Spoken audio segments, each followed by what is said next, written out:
Karachi Kings का लग रहा है कि कम बैक करेगा Karachi Kings, but we never know कि ग्राउंड में क्या होता है। तो इस हवाले से एक्सपर्ट राय भी जानते हैं। नजीबुल हसनैन हमारे साथ मौजूद हैं और नजीब से बात कर लेते हैं। अस्सलाम वालेकुम Najib, hope you are doing well. Good morning, कैसे हैं आप?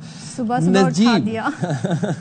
नजीब, हम आपसे पहली तो ये चीज ये जानना चाहेंगे कि आज कराची और कोयटा आमने सामने होंगे, किस टीम को किस शोबे में बर्तरी हासिल है, ये बताइएगा। Very good morning to you guys. जी हाँ, आज बड़ा इंपॉर्टेंट मैच है कराची और कोयटा दोनों के लिए, बिकॉज ये दोनों टीमें अपना पहला मैच बड़ा ज़बरदस्त जीती हैं और दूसरा मैच हारी हैं। और वो मैच हारने के बाद दोनों मेरे ख्याल में बुरी तरह से एक्सपोज भी हुई हैं, क्योंकि इन दोनों टीमों से बहुत ज़्यादा एक्सपेक्टेशन थी इस सीज़न में। ये कहा जाए तो गलत नहीं होगा कि इन दोनों ने ड्राफ्ट में बड़ी अच्छी और बैलेंस साइड बनाई थी, लेकिन कुछ गलतियां ऐसी हुई थी जो पिछले गेम में पता चला सामने आई। जैसे अगर कराची की बात की जाए तो कराची का स्पिन डिपार्टमेंट वीक है, बल्कि ये कहना ही गलत है कि स्पिन डिपार्टमेंट वीक है, स्पिन डिपार्टमेंट है ही नहीं।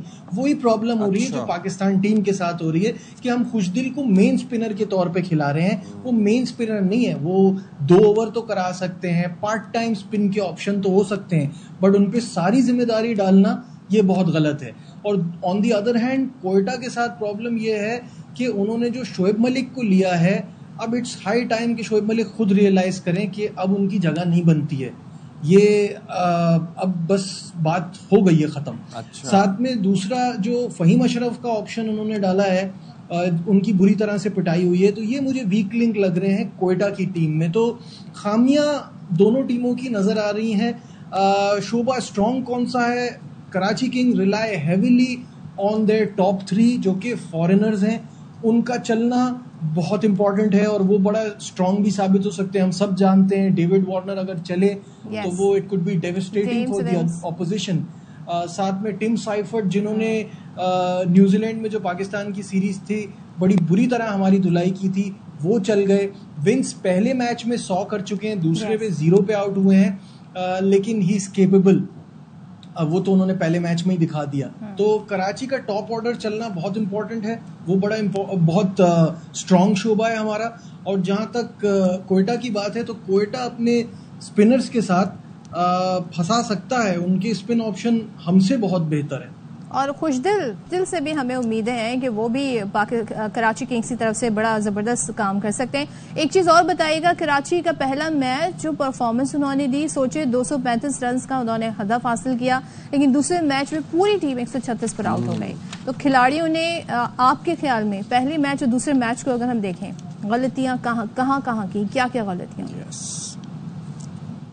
जी बिल्कुल, पहले मैच में जो कराची किंग ने रन चेस किया वो तो पीएसएल हिस्ट्री का 3rd successful highest run chase है। लेकिन जहां आप दूसरे मैच की बात कर रहे हैं जिसमें हम 136 बनाने में कामयाब हुए, वो भी एंड में हसन अली और खुशदिल ने रन कर लिए, वरना लग रहा था जो कराची किंग का लोएस्ट टोटल है ना पीएसएल हिस्ट्री का 108, शायद हम उससे भी पीछे रह जाएं।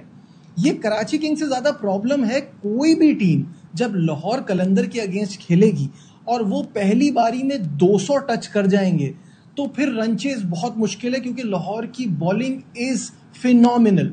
एक तो सबसे बड़ी बात, शाहीन शाह अफरीदी फॉर्म में आ गए हैं। वो अर्ली ऑन जो उनके शुरू के ओवर्स होते हैं वो बड़े डेडली होते हैं और वो उन्होंने कराची के खिलाफ करके दिखाए।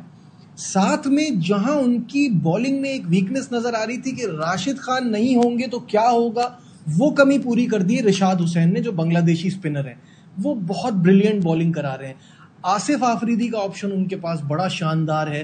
तो ओवरऑल जमान खान के आने के बाद भी overall bowling is so deadly कि इनके खिलाफ आपको अगर आपने जीतना है तो पहले अगर ये बैटिंग कर रहे हैं तो इनको 170-175 पे रोकना मस्ट है। जहां 200 टच कर लेगा लाहौर कलंदर, वहां उनको हराना बहुत मुश्किल हो जाएगा। या तो आप पहले बैटिंग करें तो ही फायदा है, अदरवाइज अगर लाहौर पहले बैटिंग कर रहा है तो बड़ा स्कोर होगा, तो उनकी बॉलिंग हर किसी को फंसाएगी जैसे उन्होंने कराची को फंसाया। तो नजीब एक चीज और बताएं, हम ये देख रहे हैं कि कराची किंग्स में हमें स्पिनर की कमी महसूस होती है। अब अगर मोहम्मद नबी की बात करें तो बैटर भी बहुत अच्छे हैं, स्पिनर भी बहुत अच्छे हैं, तो आज खिलाना चाहिए फिर उन्हें?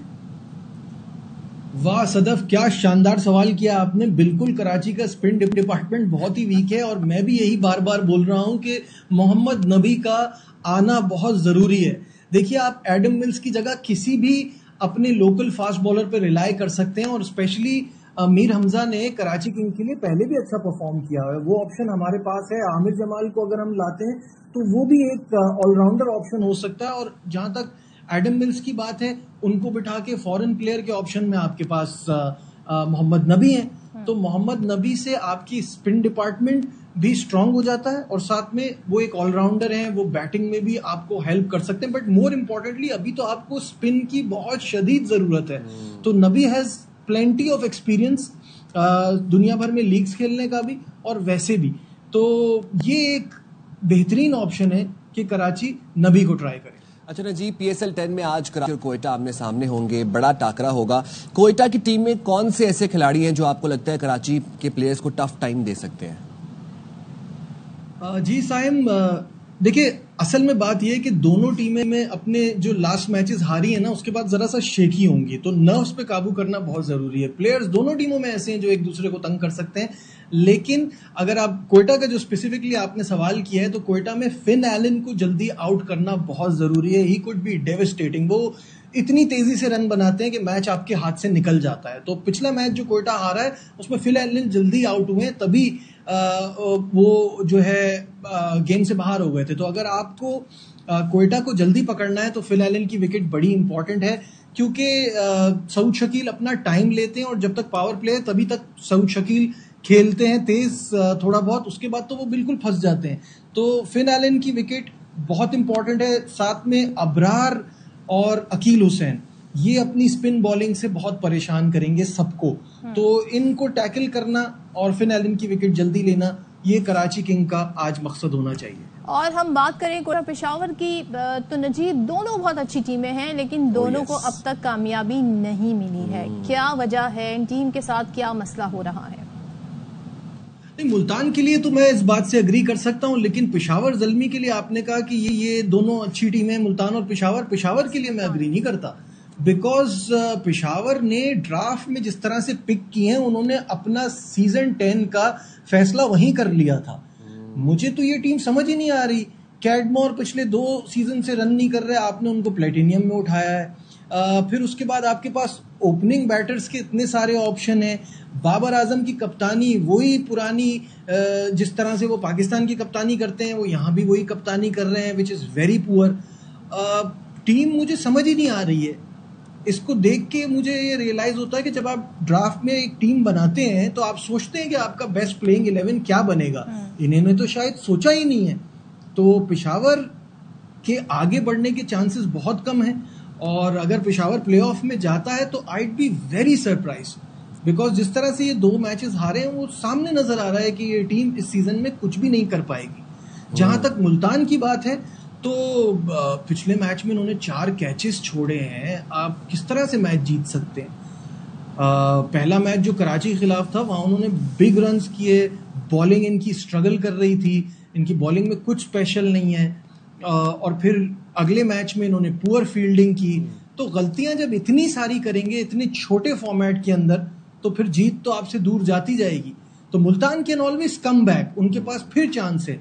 पेशावर का बैलेंस बहुत खराब है, पेशावर की टीम मुझे नहीं समझ में आ रही। राइट, ठीक है, बहुत शुक्रिया। नजीबुल हसनैन हमारे साथ मौजूद थे।